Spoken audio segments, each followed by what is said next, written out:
In the fall of 2007, the University of Memphis was shaken by the death of one of its students, Taylor Bradford, a defensive lineman for the Memphis Tigers. When Taylor was killed, it was an emotional time for everybody. People love Taylor, and this is a Tiger city. People in this city love their Memphis Tigers.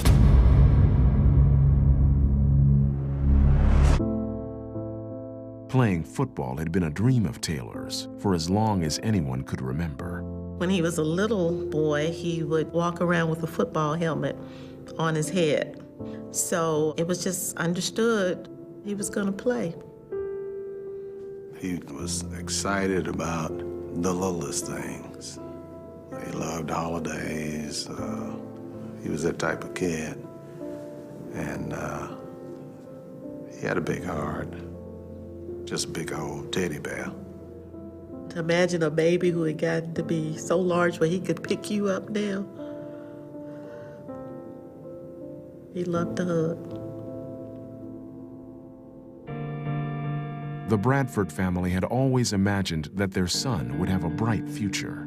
When I see young guys in business suits and working, I can imagine that's my son. Taylor, he would have been a business entrepreneur, working hard at a firm. Taylor and his father, a former high school principal and football coach, had a special bond. I just miss him so much. Just a big old lovable kid, running, jumping on me on the couch. We just miss him so much. He was special.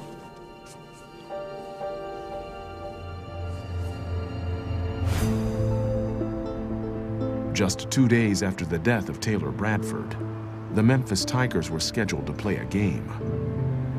Coach Tommy West gave a press conference. We are deeply, deeply saddened by the loss of a teammate and a friend. Everybody was shaken. So the first order of business was, do we want to play the game? They said they wanted to play. They thought that's what Taylor would want, that he would want them to play. And that was how they could honor him, was by playing the game. Please join us in this silent remembrance.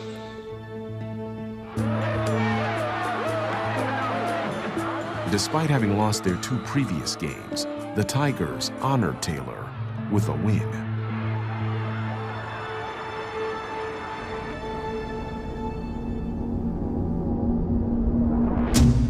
6 days into the investigation, detectives met an informant at a secluded restaurant. She was about to tell them what she knew. What do you know about what went on? The dude I talked to, he told me the people who were involved. According to the woman, Taylor Bradford was killed during a robbery. The people who were involved are not sure. She told police that 3 men were involved: 21-year-old Deshaun Tate, 21-year-old Victor Tresvant, and 22-year-old Courtney Washington. They had never actually been in any just real serious trouble, basically a lot of misdemeanors, and I started thinking, well, maybe it's just one of those random things. They just happened to rob Taylor Bradford. We didn't consider Devin Jefferson a suspect anymore. The next morning, all 3 suspects were brought to headquarters. Detectives first interviewed Courtney Washington. You can pull that trigger. Nah, I ain't. Because if we don't get your side of the story, then you will be charged just like you were the trigger man.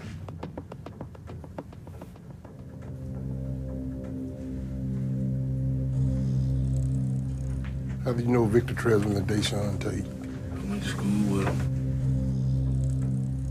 Tell us what happened. They was supposed to get him for the grill. Courtney admitted that he, Deshaun Tate, and Victor Tresvant had set out to rob Taylor.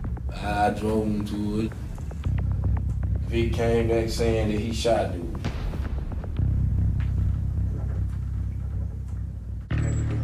Detectives then turned to Deshaun Tate, who confirmed his involvement in the robbery. Finally, detectives questioned the third suspect, alleged triggerman, Victor Tresvant. Y'all went to go do a sting, it went bad, and now someone lost their life. We know what happened. We know it was an attempted robbery that went bad. It was an accident, and he wasn't meant to be shot. Courtney admitted it.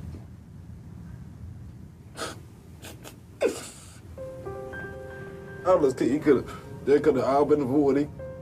I wish I never went out there, man. I know. I can understand that.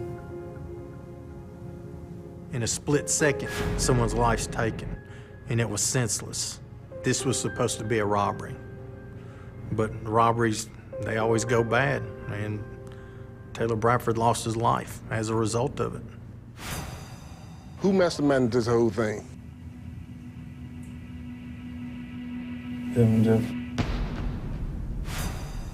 This is gonna sound real evil and cruel, but after all this man had done to me, I don't care. We just kind of had a shocked look. It all started to make sense. Devin Jefferson just hated Taylor Bradford. It's hard to figure out how somebody had so much hate in their heart. At dawn, detectives brought Devin Jefferson back to homicide. I want to help y'all, like seriously, but I ain't got nothing else to say. I told y'all everything I know. You know Deshaun, Taylor. Courtney Washington, Victor Tresvant. They roll on you, Devin. I didn't shoot nobody. I was looking into his eyes. He knew that I knew he was involved in that homicide. The only part of this you didn't have anything to do with is pulling the trigger. You got had money on him. I said he might have some money on him, yeah. Everything they knew about Taylor Bradford, they got from you. Where he lived at, the car he was driving, he had money on him. You can't get around that. You helped him set up a robbery. 9 days after Taylor's killing, police wrapped up the case with 4 arrests. Co-defendants Deshaun Tate, Victor Tresvant, the alleged shooter, Courtney Washington, the alleged driver, and Devin Jefferson, the alleged mastermind. All were charged with first-degree murder.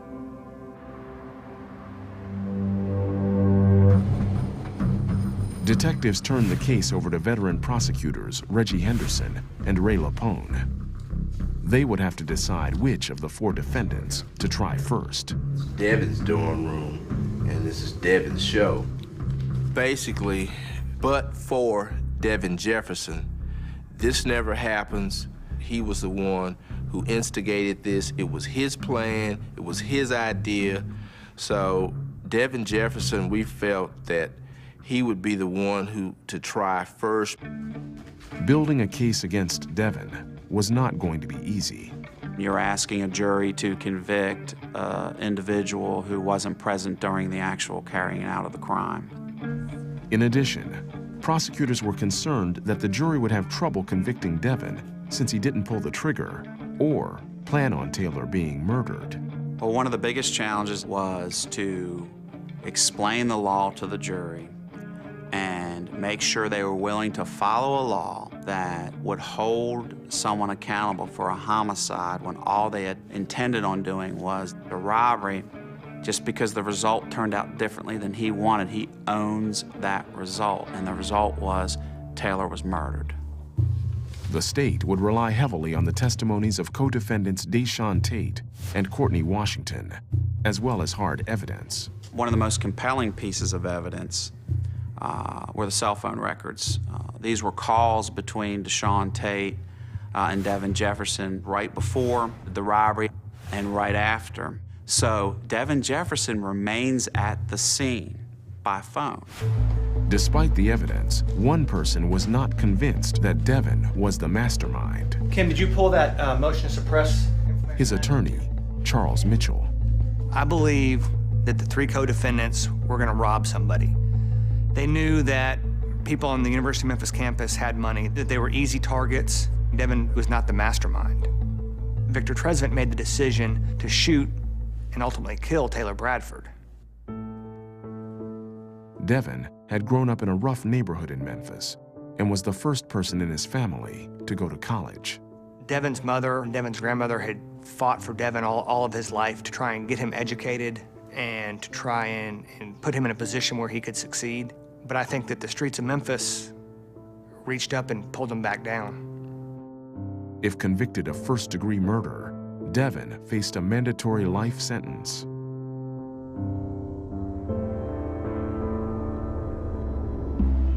Finally, on May 4th, 2010, 3 years after the murder of 21-year-old Taylor Bradford, Call the court to order, please. Court come to order.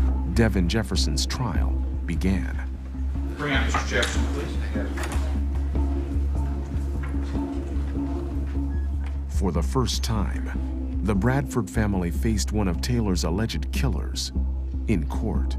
He didn't look remorseful at all. It was almost as if he felt Taylor deserved to die.